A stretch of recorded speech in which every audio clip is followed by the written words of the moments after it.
In today's video, I'm going to teach you how to build, export, and use your Asana reporting dashboard. 5 minutes. Start by opening your browser and heading to the Asana login page.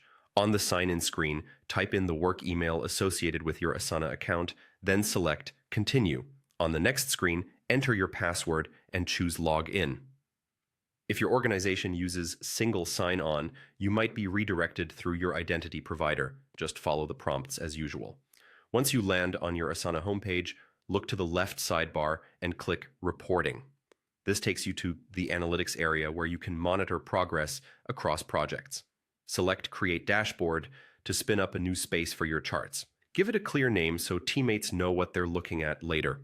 Inside the dashboard, click Add Custom Chart. You'll be prompted to select a chart style. Pick the format that best matches your story.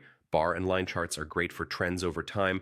Donut charts are useful for breakdowns by status or assignee, and a single number card is perfect for key metrics like total tasks completed. Next, choose the data you want to visualize. Decide which projects or teams your chart should pull from, and pick the metric that matters, such as task completion rate, project progress, or even spend-related fields if your workflows track budgets. Keep your audience in mind. Leadership might want high-level progress, while project owners need more granular task detail. Refine your data set with filters so the chart answers a specific question.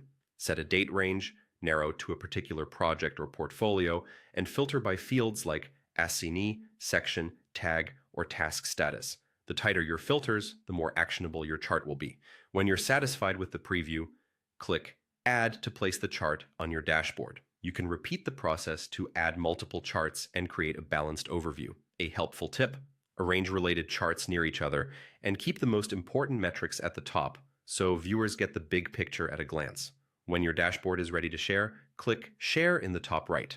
Enter the email addresses of the teammates or stakeholders who need access. You can include collaborators across departments to keep everyone aligned. Finally, click Invite to grant access and send the dashboard their way. That's it. Log in, build tailored charts with focused filters, and share your dashboard so the right people see the right data at the right time.